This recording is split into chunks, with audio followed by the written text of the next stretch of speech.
How about that? They're doing the same thing today with Osama bin Laden, and that's where I've been getting at.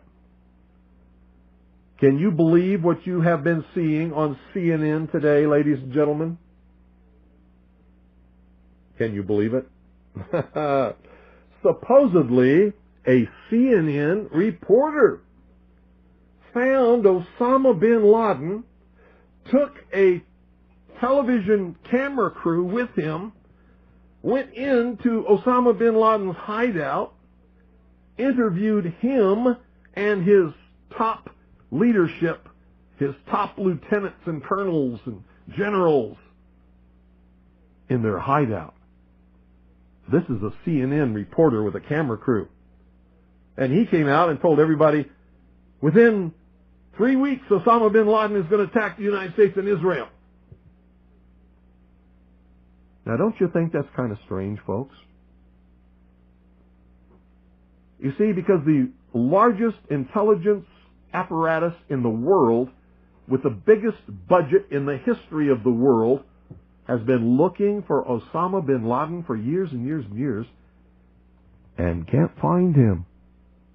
The FBI also, under the leadership of Louis Freeh, has been looking for Osama bin Laden for years and years and years and years and years and many years, and can't find him. Some doofus, jerk-off reporter with a camera crew waltzes right into his hideout and interviews him.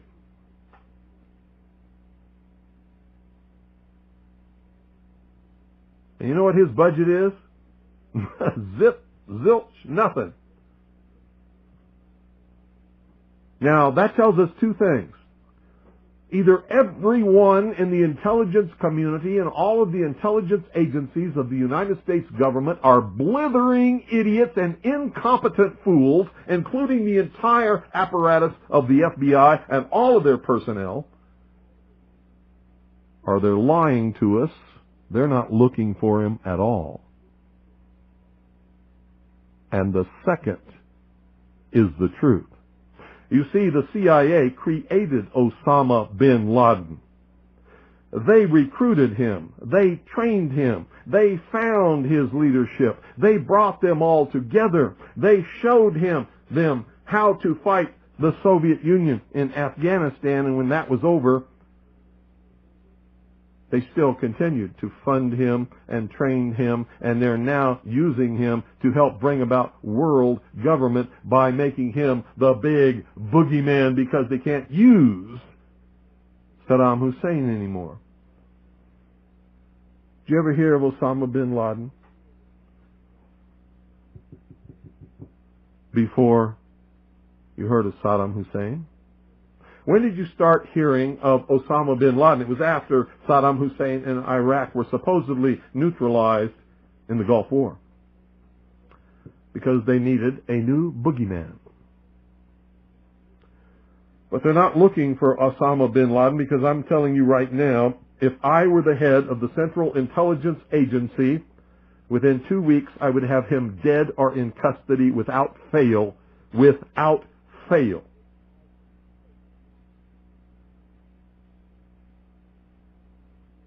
If I had those assets and that money, he would be mine.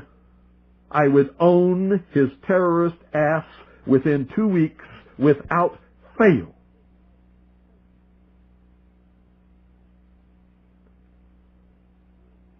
A reporter from CNN and his little camera crew got in to Osama bin Laden's secret hideout and conducted an interview. If you don't believe me, tune into CNN. They're probably running it right now as I'm speaking.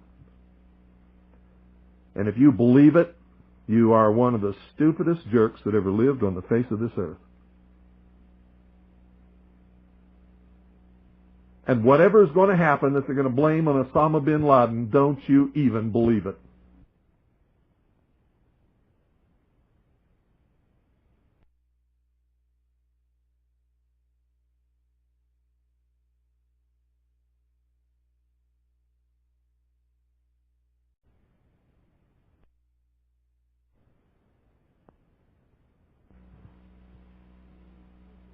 Another social illusion, social engineering project to change the minds and the attitudes and the beliefs of the people of the world, and especially the United States, to bring about one world socialist totalitarian government. Can you believe what they were saying for a while?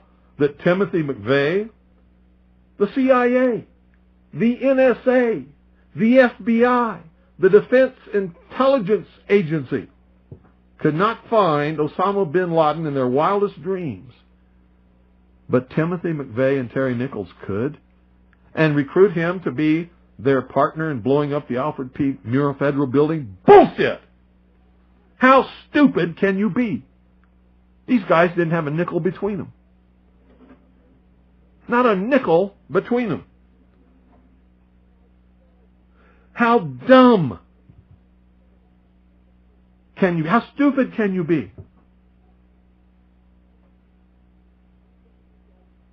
Put me in charge of the CIA. I guarantee you I will have him in custody in 2 weeks flat. Or dead. Take your pick. Take your pick. Give me that budget, those resources, those personnel. I guarantee you he will be mine in 2 weeks. And you know what?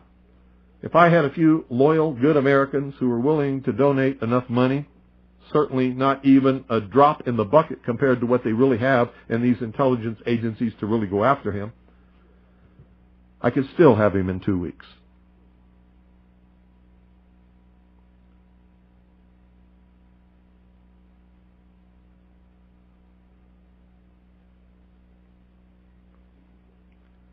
Piece of cake.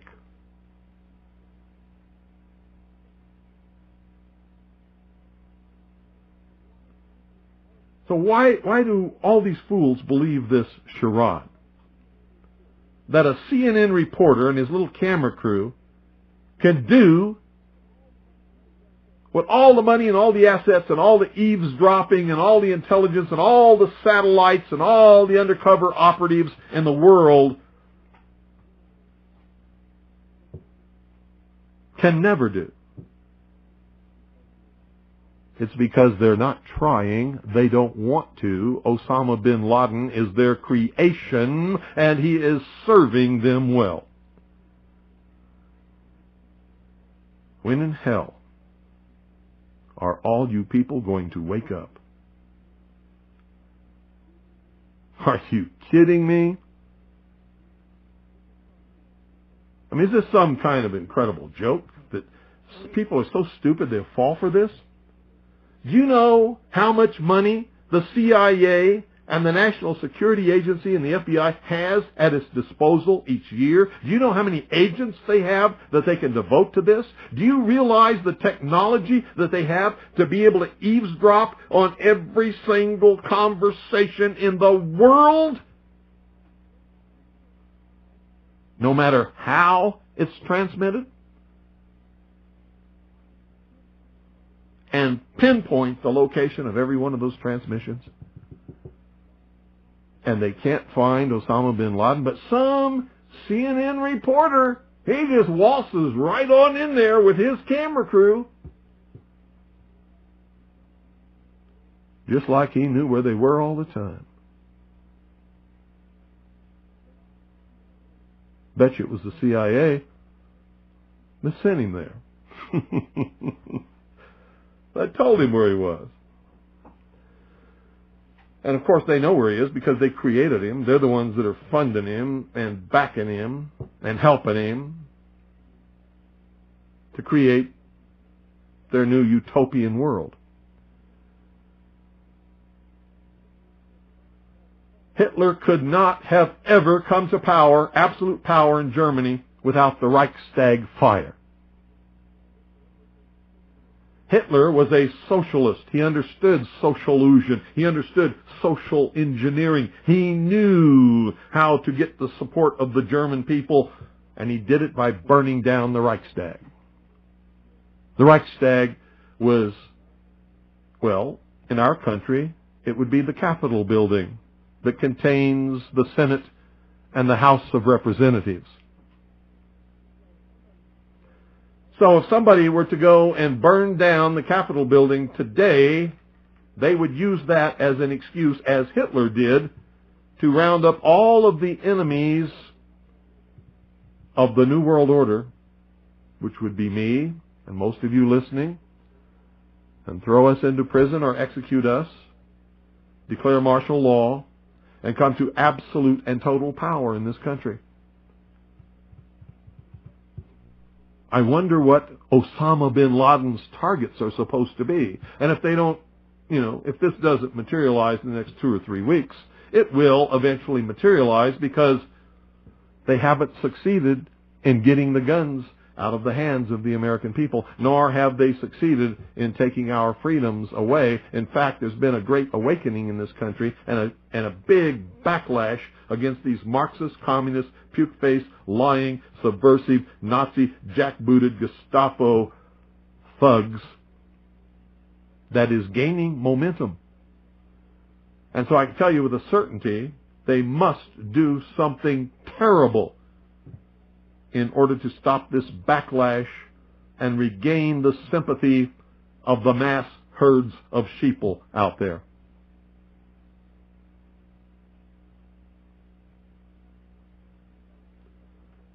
And I'm telling you, one of the things that will give us the moral high ground and will begin civil war is the day that they begin declaring martial law across this country, taking guns out of the hands of the American people and rounding up American patriots. The war will start on that day. On that day. And there will be a war in this country, a civil war to restore, not a revolution, but a civil war to restore constitutional Republican government. Now, at the same time that that's going on, communist and Marxist underground forces will begin, or try to begin, a revolution in order to institute a Marxist, socialist, or communist government as a result of the Civil War. So we, patriots, will be fighting on 2 fronts. On 2 fronts. And you'd better understand which side you're going to be on. Restoration, revolution, or tyranny. I'll be fighting with the forces of restoration, and so should you better be.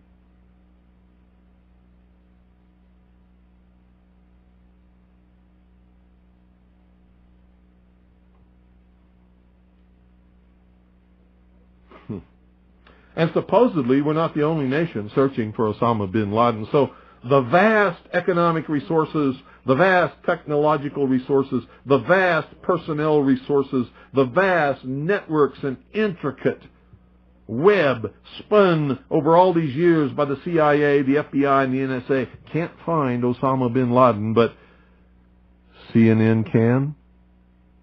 Bullshit. Timothy McVeigh and Terry Nichols could? Bullshit. So many people in this country have their heads so far up their ass, I doubt very seriously if they will manage to extricate it before they suffocate.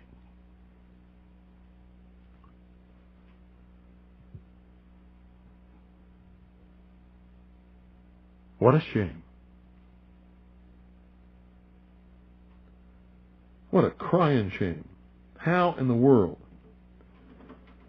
could this country of all nations breed such a dumbed down, unthinking, illiterate, uneducated, stupid, ignorant population?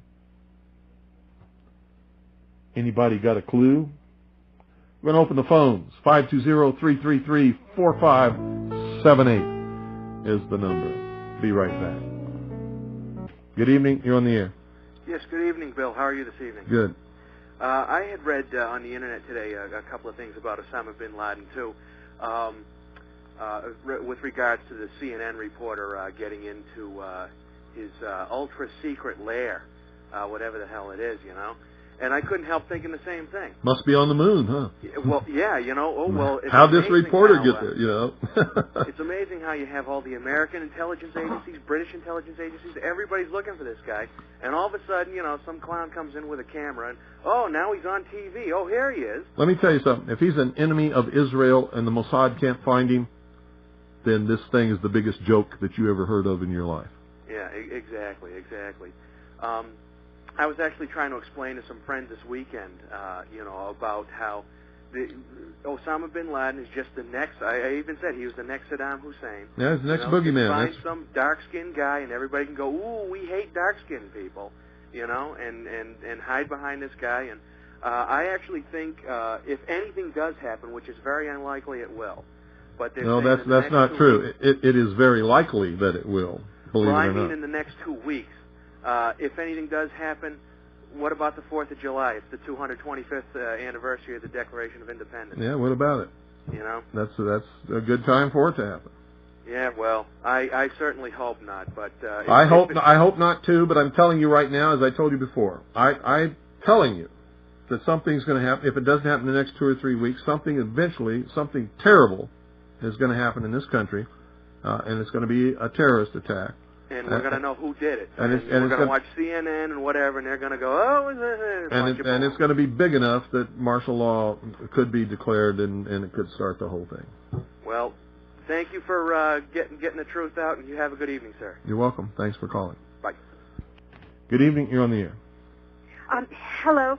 This is Marie from Colorado, and you had posed a question in your program, why are people so dumb? Yeah. When I was in 11th grade, my American history class, Mrs. Sheldon was my teacher, and this was 1971.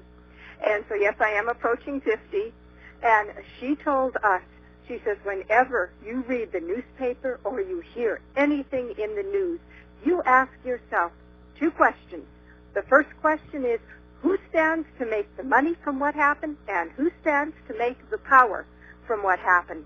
And she says, and if you haven't answered your question in reading that article or listening to the newscast, then you're not being told the truth.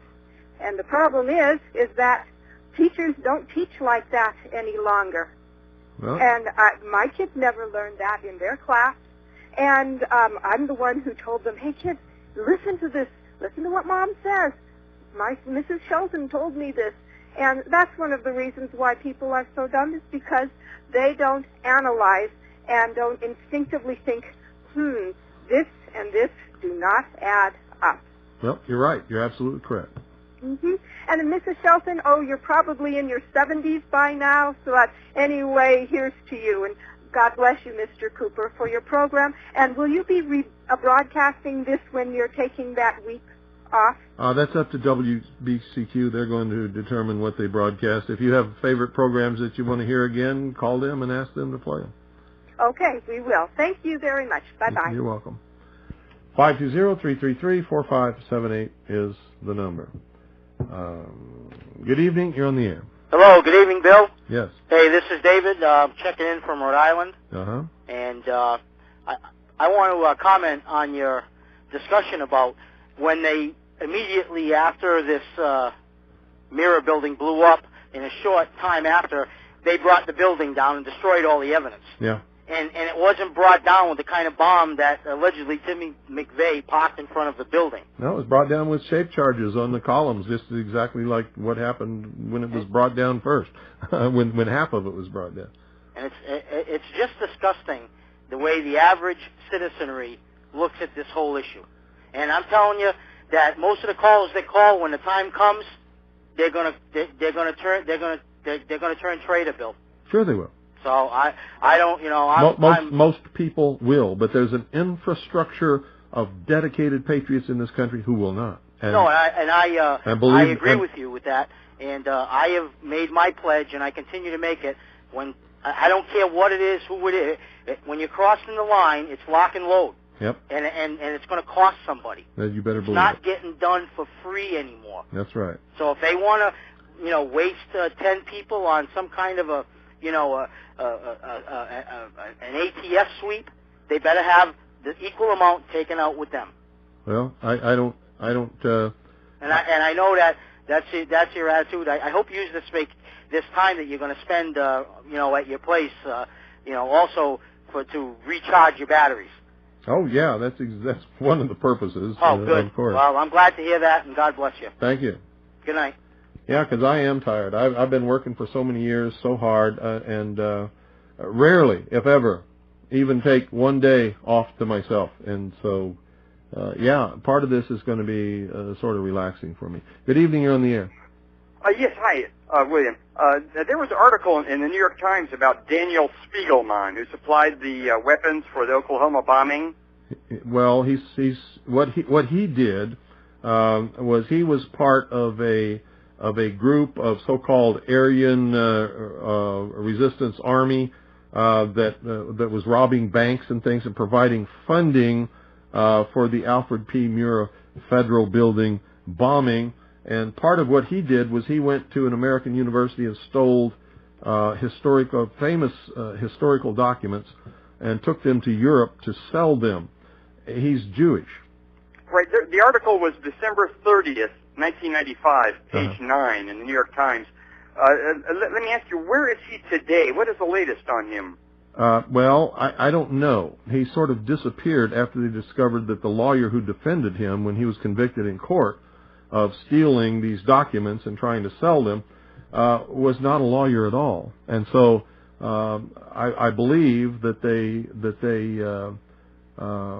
overthrew his conviction because of that. He didn't have a proper defense and sealed the records, and he disappeared.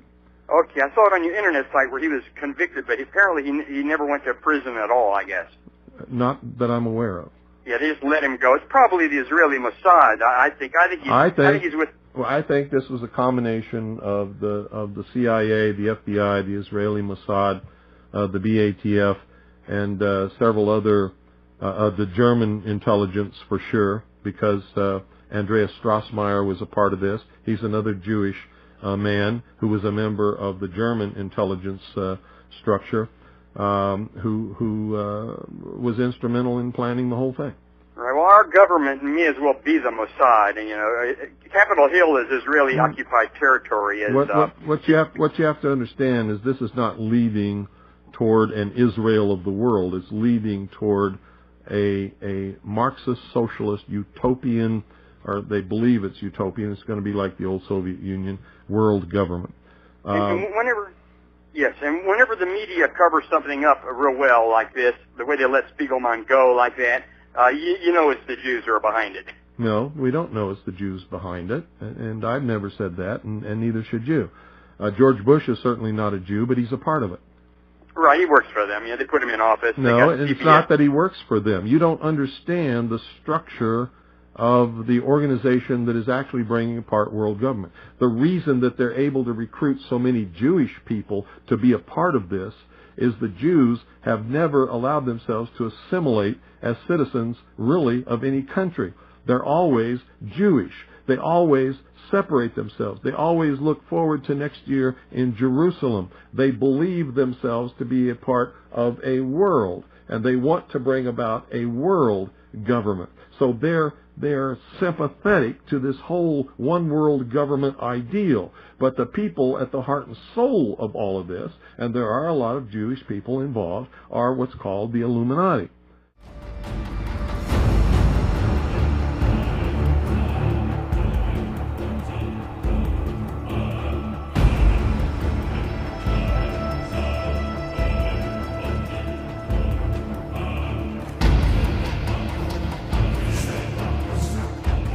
George Bush is certainly not a Jew, but he's a part of it.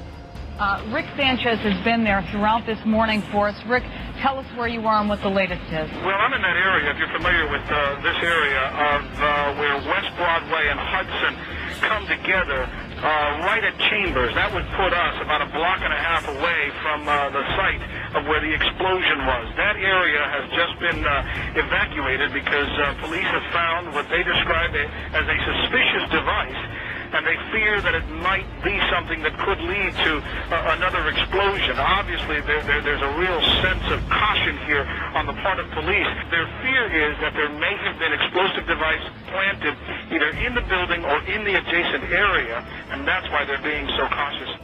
We've heard reports of secondary explosions after the aircraft impacted, whether in fact there wasn't something else at the base of the towers that in fact were the coup de grace to bring them to the ground. People don't understand. There may be more. Any one of these fucking buildings can blow up. But this ain't done yet.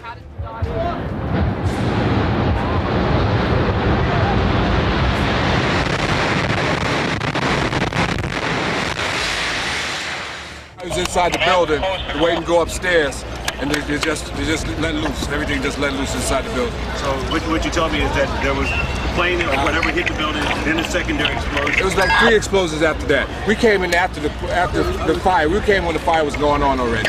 We was in the staging area inside the building. Could be nothing no more worse than this. You're in the building trying to help people, and it's exploding on the inside the building. So I don't think it can get any worse than this.